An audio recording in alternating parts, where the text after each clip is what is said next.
In the serene, picturesque neighborhood of Hopkinton, Massachusetts, a family's journey took a somber and unforeseen twist, revealing a startling narrative that gripped the entire nation. This is the account of Neil Entwistle and Rachel Souza, a story of affection, deceit, and a calamity that shattered the myth of a flawless existence. Neil and Rachel, a seemingly content couple with a new baby girl, appeared to be living a fairy tale life. Neil, a British IT specialist, and Rachel, a caring American mother, seemed to possess everything one could desire. Yet, beneath the facade, tensions brewed, setting off a chain of events that culminated in tragedy. Neil Entwistle was born on the 18th of September 1978 in Worksop, Nottinghamshire, England, to Clifford and Yvonne Entwistle. He grew up in a modest household with his younger brother, Russell. His father worked as a coal miner before transitioning to a role as a labor counselor, while his mother was employed as a cook at a school cafeteria. After completing his secondary education, Neil pursued studies at the University of York, focusing on electronic engineering and business management. During his time at the university, he met Rachel Souza, an American student who was studying abroad. Rachel, who hailed from the Kingston area of Massachusetts and attended Silver Lake Region High School before transferring to Holy Cross College in Worcester, spent a year at York University, where she crossed paths with Entwistle through their involvement in the rowing team. Described as reserved and not inclined towards socializing, Neil made an impression on his peers with his quiet demeanor. In contrast, Rachel stood out as a lively, outgoing individual who was well-liked within the community. Her American background added a unique charm to her personality, making her a positive presence among the members of the rowing team. As their connection deepened, Neil Entwistle and Rachel Souza found themselves drawn to each other, spending increasing amounts of time together. Benjamin Pryor, a close friend from their college days, would later provide testimony about their relationship. Their interactions were marked by enjoyment and a strong sense of ease, leading observers to describe them as a genuinely affectionate couple. While Neil was employed at a defense technology and security company situated in Malvern, Worcestershire, Rachel pursued a career in education after completing her studies in 2002. She took up teaching roles in English, drama, and theatre studies at St. Augustine's Catholic High School in Redditch, showcasing her passion for nurturing young minds through the arts. In a post on Friends Reunited in June 2003, Neil humorously described his occupation as "make bombs and other stuff for a livelihood," adding a playful note about secrecy. He also joyfully shared his upcoming marriage to Rachel, whom he referred to as the most amazing woman in the world. Their meeting through rowing led to a deep connection. Despite expressing a slight dissatisfaction with living south of the Birmingham border, he was content with his impending marriage. In August 2003, the couple exchanged vows in both Plymouth, UK, and Massachusetts, USA. Following their U.S. ceremony, they held a reception in the UK in November of the same year. Neil documented the early days of their married life in Worcester on a family website he created, showcasing moments from their Christmas 2004 trip to the Mediterranean. In April 2005, Neil and Rachel welcomed their daughter, Lillian Rose, into the world, marking a significant turning point in their lives. This new addition to their family prompted them to decide to relocate to the United States. They initially resided in Carver, Massachusetts with Rachel's mother, Priscilla Matarazzo, and stepfather Joseph, until January 12, 2006, when they secured a home of their own in Hopkinton. Their new residence, nestled on a quiet cul-de-sac with only 8 neighbors, offered a tranquil setting just a short distance from the nearest major city. The 5-bedroom colonial-style rental property came with a monthly rent of $1,500, reflecting the upscale nature of their accommodation.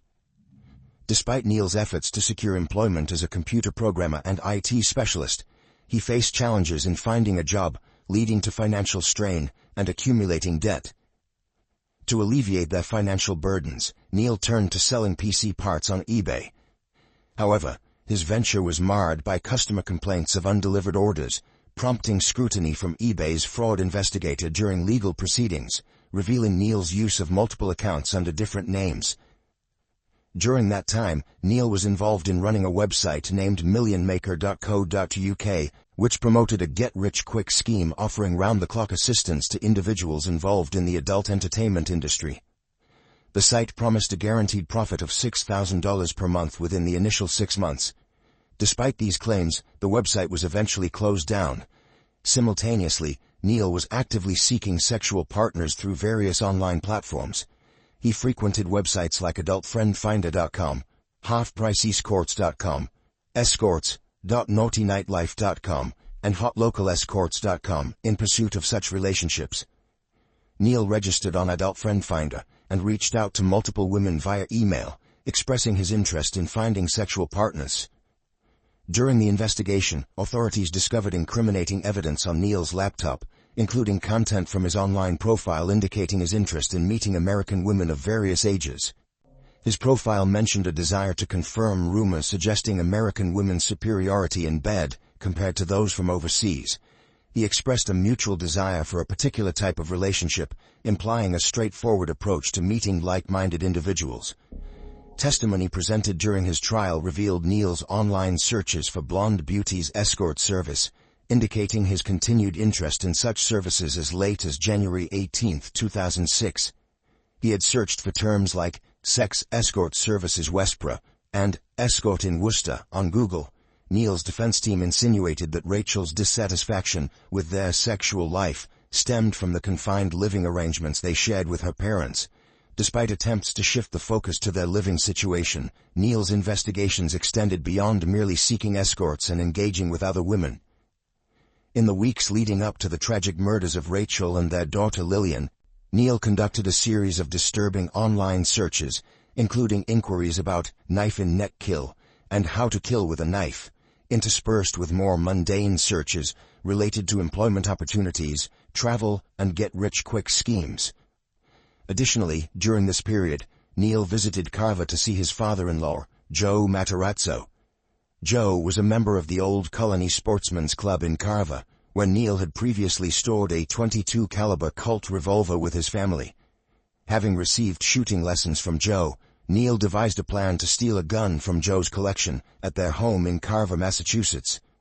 Neil made a trip to his in-laws' residence, retrieved the weapon from a concealed location in the house, and drove back to Hopkinton with the gun in his possession. Upon returning home, he discreetly concealed the firearm, biding his time for the opportune moment to carry out the tragic acts of violence against his family before taking his own life. On Friday, January 20, 2006, Neil entered the master bedroom of the family's house, where they had been living for only 10 days. His wife Rachel and their infant daughter Lillian were sleeping in their new 4-poster bed.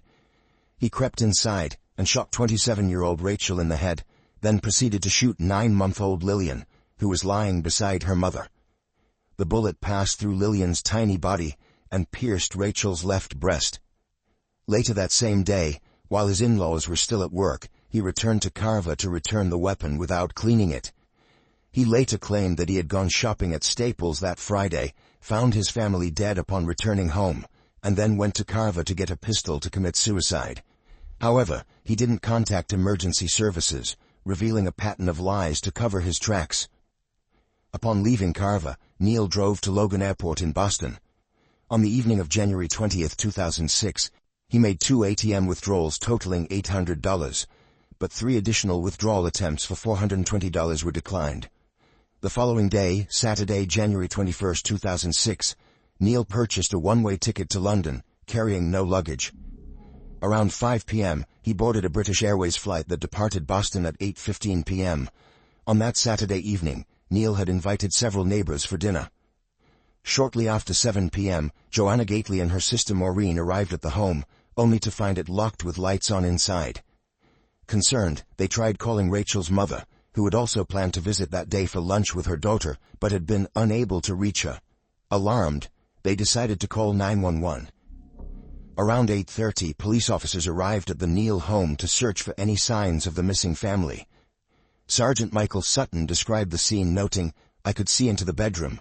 There was a large bed in the center of the room. It was unmade, with all the bedding appearing to be piled up. Other than the disheveled bed, nothing seemed out of place." After their search, the police locked up the house, left, and continued their patrol. Despite the police search, the Gately sisters remained deeply concerned. They were so worried that they chose to spend the night outside in their car, hoping for the Entwistles' return. Despite the cold weather, they made trips to the gas station bathroom 3 times to enjoy the night while awaiting any developments. On the following Sunday morning, the sisters managed to enter the house using the garage door code they obtained from a neighbor the previous night. Inside, they discovered dishes and leftovers in the kitchen, suggesting the family had recently finished a meal. The bathtub still held water, indicating that the couple had bathed their infant daughter. They proceeded to the main bedroom, then to Lillian's bathroom where classical music was playing, and finally checked the living room before Rachel's mother and stepfather arrived. After assessing the situation together, they collectively decided it was time to report the family as missing to the Hopkinton Police Department. Sergeant Sutton returned to the Neal residence for a second search. As he entered the basement, he detected a new, foul smell that was not present the day before. Following the odor through the house, he eventually reached the primary bedroom. There, he found Rachel and Lillian deceased in the unmade 4-poster bed, covered with bedclothes. Rachel's arms were stretched over her infant's chest, with her feet curled beside her. Both were dressed in pajamas. The autopsy results revealed that Rachel died from a gunshot wound to the head, while Lillian had been shot in the torso. Additionally, Rachel's DNA was found on the gun barrel, while Neal's was discovered on the gun grip. Neal Entwistle, who was 27 years old at the time, was considered only a missing person during this period. Assistant District Attorney for Middlesex County, Michael Fabry, emphasized, the primary focus that initial night was on locating Neal. His whereabouts and condition were uncertain, raising concerns about his well-being. Around 36 hours after returning to England, Neal visited his parents, Cliff and Yvonne. He had been driving around and had spent the previous night at a hotel. During this visit, he disclosed to them that he had discovered the bodies of his wife and daughter. On Monday, January 23, 2006, Neal engaged in a phone conversation with the Hopkinton police. This 2-hour phone call between Neal and Massachusetts State Trooper Robert Manning was recorded and subsequently played in its entirety during the court proceedings. Neal stated that upon discovering the bodies, he was overcome with fear and rushed to be with his family. He recounted to the police, "I covered them with the sheets, and all I could think about were the knives we had downstairs. I took out the large one and held it against myself. I was fearful of the pain it would cause. I just couldn't go through with it. I don't understand why I didn't call for emergency assistance." Failing to muster the resolve to harm himself with a knife, Neal informed the authorities that he drove the family vehicle to his father-in-law, Joe Matarazzo's residence, to retrieve a .22 LR caliber revolver. He claimed to have found the house locked, leading him to opt for a return flight to England to be with his parents. On January 26, 2006, U.S. law enforcement officials traveled to the UK to interview Neal. The following day, January 27th, after consulting with a lawyer at the Worksop residence, he chose not to engage with the American detectives at the U.S. Embassy in London, despite his voluntary presence there. Rachel and her daughter, Lillian, were laid to rest in Evergreen Cemetery in Kingston, Massachusetts, under the surname Souza on their shared grave. They were interred in a single casket. Despite around 500 individuals attending the funeral to bid their final farewells, Neal was notably not present. His name was omitted from the funeral proceedings and was not inscribed on their shared headstone. During the burial ceremony, Neal sent a single orange rose and a white lily with a note attached to the ribbon that read, "My orange rose and my lily for always," signed off with XOXOXO. Upon his return to the UK, Neal appeared to be resuming a routine life. In February 2006, while media attention lingered outside his parents' residence in Worksop, he ventured to Notting Hill for a dinner gathering with his former crew team from York University, followed by a movie outing. About a week after the funeral service for Rachel and Lillian, on February 8, 2006, the Middlesex County District Attorney's Office issued an arrest warrant for Neal. The following day, February 9, 2006, Neal was apprehended by the extradition unit of London's Metropolitan Police Service at Royal Oak Station as he was about to board a train upon learning of the impending arrest. Among his possessions was a notebook detailing his intention to sell his account to the highest bidder, where he expressed affection for his orange rose and lily on one page, referring to his wife as his dearest and closest friend on another. Additionally, he had drafted 2 letters to the editor in another section of the notebook. Seeking to share his perspective on the events, Neil aimed to explain his side of the story and corresponded with a close friend and confidant to convey his intentions. In one of the letters, he inquired about the potential monetary value attached to exclusive rights for his complete narrative. Neil ultimately decided not to contest the extradition order. He was transported back to the United States on February 15th and appeared in Framingham District Court, where he was remanded without bail at Middlesex County Jail in Cambridge, Massachusetts. Following this, on March 28, 2006, Neil was formally charged with 2 counts of murder, as well as illegal possession of a firearm and ammunition. Despite the charges, he entered a plea of not guilty. In December 2006, nearly a year after the tragic incident, authorities at Middlesex County Jail, where Neil was detained, discovered letters he had written to his parents and legal team. These letters indicated his state of depression and suggested he might be contemplating suicide. Consequently, he was transferred to Bridgewater Hospital for psychiatric assessment before being returned to Middlesex County. Forensic psychiatrist Christopher Cordless attributed Neil's behavior to Asperger's syndrome, a view that was supported by Dr. David Holmes. After several delays, the process of selecting jurors for the trial at Middlesex Superior Court commenced in June 2008. Concerns arose regarding the high-profile nature of the case and whether Neil would be able to receive a fair trial. The trial for the double murder officially commenced on June 2, 2008, in Woburn, Massachusetts, with Elliot Weinstein leading Neil's legal team. During the trial, Weinstein attempted unsuccessfully to challenge the prosecution's proposal to introduce DNA evidence. Similarly, efforts to suppress other evidence discovered in the family home due to the absence of a warrant were also fruitless. Neil chose not to present any witnesses or testify in his defense throughout the trial. Observers noted his lack of visible emotion during the proceedings. On June 25, 2008, Neil Entwistle was convicted of 2 counts of first-degree murder, as well as unlawful possession of a firearm and ammunition. The court sentenced him to life imprisonment without the possibility of parole. Upon leaving the courtroom, Neil was overheard reassuring his loved ones in the gallery, saying, "I'll be all right." Initially, Neil was held at Sousa Baranowski Correctional Center. In August 2008, he fell victim to a deceptive ploy where he shaved his head in an attempt to seek protection from a white supremacist prison gang. However, instead of receiving protection, the gang threatened his life, stating, "It's a nice gesture on your part, but we're gonna kill you." Following this incident, Neil was placed in protective custody. Subsequently, in December, he was transferred to Old Colony Correctional Center, a medium-security prison located in Bridgewater, Massachusetts. The Department of Corrections confirmed that the transfer was made for Neil's safety due to credible threats against his life. The tragic deaths of Rachel and her infant daughter left a profound emptiness in the hearts of those who knew and loved them. Their passing serves as a stark reminder of the vibrant lives that were abruptly cut short. In the aftermath of this heartbreaking loss, the community came together, providing unwavering support and comfort to the grieving families.